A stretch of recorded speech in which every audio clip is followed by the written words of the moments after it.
mar walba wuxuu leeyahay anu addoon ilaahay baan ahay ilaahay baan amarkiisa mar walba qaadanaya sida Abu Bakr as-Siddiq radiyallahu anhu kharaashka ayaa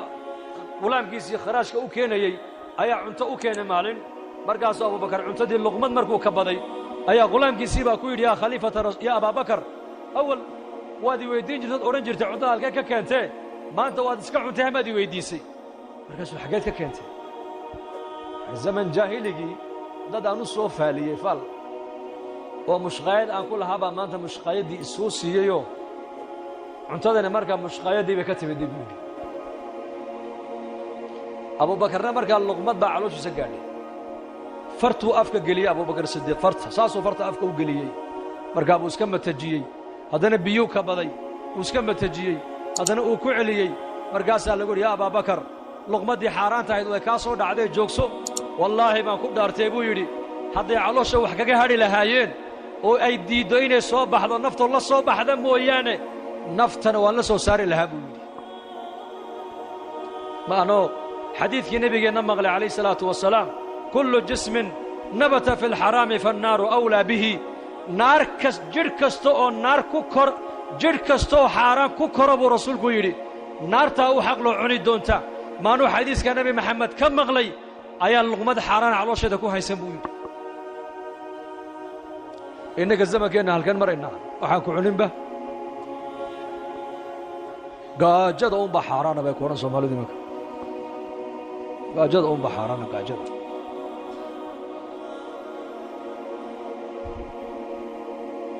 xalaal mirad noqo ilaahay caabud calooshaada xor uma tihid oo maqalka xor uma tihid dhallinyaradu wax kasta iminka iska dhegaystaan haddii loo sheego la war waxaa diintu ma oggolan wuxuu ku odhanayaa ikhtiyaarkaad naga qaadaysaan ikhtiyaar baan leenahay ayaa ikhtiyaar baad leedahay kaa yidhi haddaad ikhtiyaar leedahay maxaad la dhiman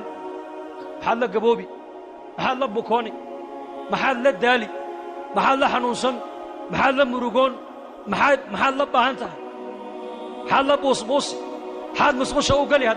haddaad xor tahay musqushaa gelina qormuunka kaa imanaya iska jooji ma joojin kartaa ma joojin karo kulligeen wada bullaacad socotaanahay bullaacad socotoo lugaynaysa u fiirsa musqusha markaan gallo kulligeen saasaan idhahnaa maxaa ka uraaya bal sheeg ma adhi iyo geel baa ku shubay meesha mise adaa dhigay waxa halkaa ku jira halkan kugu jira adiga ilaahay baa ina asturay mooyaane nin walba halkaa waxa calooshiisa ku jira haddii carfiga caloosha ku jira urta bannaanka lagaaga soo saari lahaa ka warran sidee ummadda u dhex socon lahayd markaasay bini aadamku wax ismoodayaan ka warran wax ismoodayaan oo sanka taagayaan qarmuunka calooshaada ku jira oo keliya haddii naqaska kaarboonku dibadda kaaga soo bixi lahaa ka warran maxaa lagu odhan lahaa war kaniya maanta sii qarmuuna kana maanta war balorda musqusha galba odhan lahaa ad waxbaa kaa soo waray ziyaadee ilaahay laakiin waa sabtaa